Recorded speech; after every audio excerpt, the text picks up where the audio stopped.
बांग्लादेश में तख्ता पलट हो चुका है।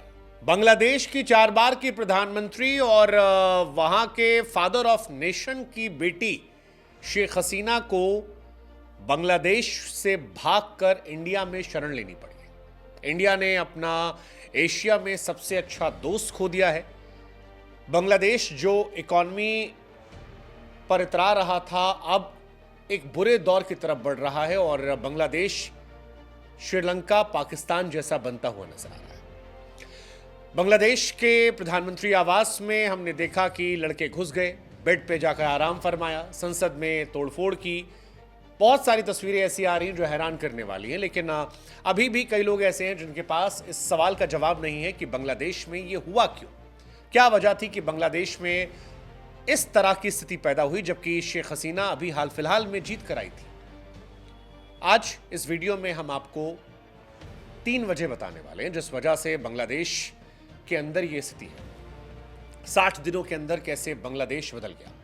लेकिन फिलहाल बांग्लादेश की खबर यही है कि शेख हसीना ने प्रधानमंत्री पद से इस्तीफा दिया है, देश छोड़कर भारत आ चुकी हैं। बांग्लादेश के आर्मी चीफ जनरल वकार उस जमान ने कहा कि सेना सरकार बनाएगी और राजधानी ढाका सहित देश भर में सेना तैनात कर दी गई है। शेख हसीना कुछ समय पहले तक दुनिया के इंपॉर्टेंट लीडर्स में गिनी जा रही थी। बांग्लादेश की इकॉनमी को बदलने वाला मसीहा उन्हें कहा जा रहा था। इंडिया, चाइना उन्हें लुभाने की कोशिश में लगे हुए थे। 15 साल से वो सत्ता में थी। फिलहाल वो सुरक्षित नहीं है, वो इंडिया में आ गई है। अब कहानी अगर आपको समझना है तो आज से 2 महीने पहले आपको चलना पड़ेगा, क्योंकि 2 महीने में ही वो घटनाएं हुई हैं। 3 घटनाएं जिससे 15 साल के चलते सत्ता गंवाई गई। पहली वजह जो थी वो थी आरक्षण पर ढाका हाईकोर्ट का फैसला। दरअसल बांग्लादेश 1971 में आज़ाद हुआ था और तभी वहां पर 80% कोटा सिस्टम लागू किया गया था। अब उस 80% कोटा सिस्टम में स्वतंत्रता सेनानियों के बच्चों को नौकरी में 30%, पिछड़े जिलों के लिए 40%, महिलाओं के लिए 10% आरक्षण और जनरल कोटे के लिए 20 सीट थी। 1976 में पिछड़े जिलों के लिए आरक्षण को 20% कर दिया गया, जिससे जो जनरल बच्चे थे उनको फायदा मिला और 40 सीटें हो गई। इसके बाद 1985 में पिछड़े जिलों का आरक्षण घटाया गया, 10% कर दिया गया।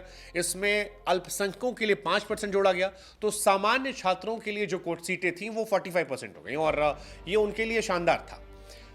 अब शुरू में स्वतंत्रता सेनानियों के बेटे बेटियों को आरक्षण मिलता था, बाद में 2009 के बाद पोते पोतियों को भी आरक्षण कर दिया गया। यहीं से सामान्य जो बच्चे थे उनकी नाराजगी बढ़ने लगी। 2012 में क्योंकि विकलांग छात्रों के लिए भी एक कोटा जोड़ा गया, तो कोटा बढ़ता गया, बच्चे निराश होते गए।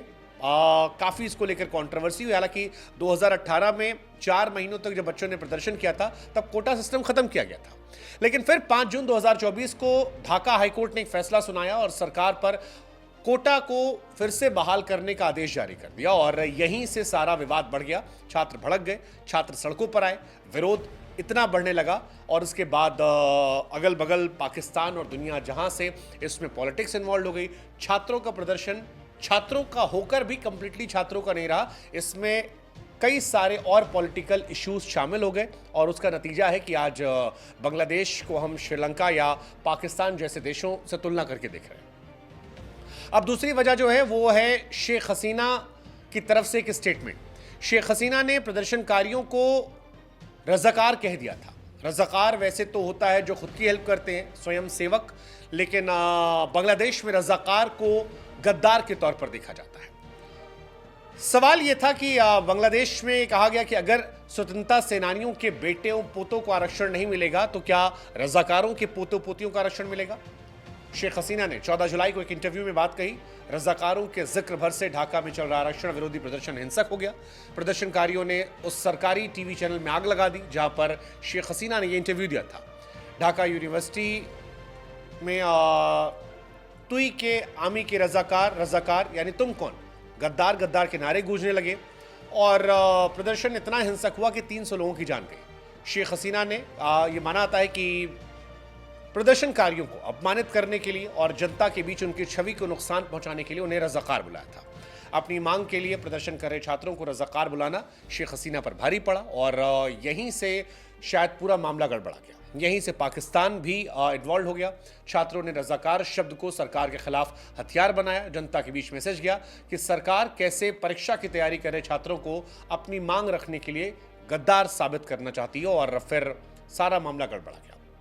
इस बयान से विपक्ष के नेताओं ने, काफ़ी लोगों ने उन्हें, बच्चों को और भड़काया और उसी के बाद धीरे धीरे धीरे ये मामला इतना सेंसिटिव हो गया कि गड़बड़ा गया। वहाँ पे कई सारे मंत्रियों ने भी इस शब्द का इस्तेमाल किया था। अब रज़ाकार कौन है? रज़ाकार दरअसल 1971 में जब जंग हुई थी बांग्लादेश के लिए, तो पाकिस्तान को सरेंडर करने की बात आई थी, लेकिन वहाँ पर 18 दिसंबर की सुबह ढाका के बाहरी इलाके में एक के बाद एक 125 लाशें मिली थी। सभी के हाथ बंधे हुए थे, पहचान मुश्किल थी। कई को गोली मारी गई थी, कई गला दबाया गया था, कुछ को राइफल में लगे चाकू से मारा गया था। ये सभी 125 लोग बांग्लादेश की जानी मानी हस्तियाँ थीं। ये उन 300 लोगों में थे जिन्हें रज़ाकारों ने बंधक बनाया था, ताकि जान के बदले बांग्लादेश में लगातार आगे बढ़ रही इंडियन आर्मी से बात मंगवा सके। हालांकि जब पाकिस्तानी आर्मी ने घुटने टेके, तब रज़ाकारों ने सभी बंधकों को मार डाला। ढाका के बाहर एक फैक्ट्री और मस्जिद को रज़ाकारों ने ठिकाना बनाया था और गोलियां बरसा रहे थे। अब ये रज़ाकारों की जो कहानी थी, ये थी उन बांग्लादेशियों को लेकर जो बांग्लादेश में रहकर बांग्लादेशियों के खिलाफ थे।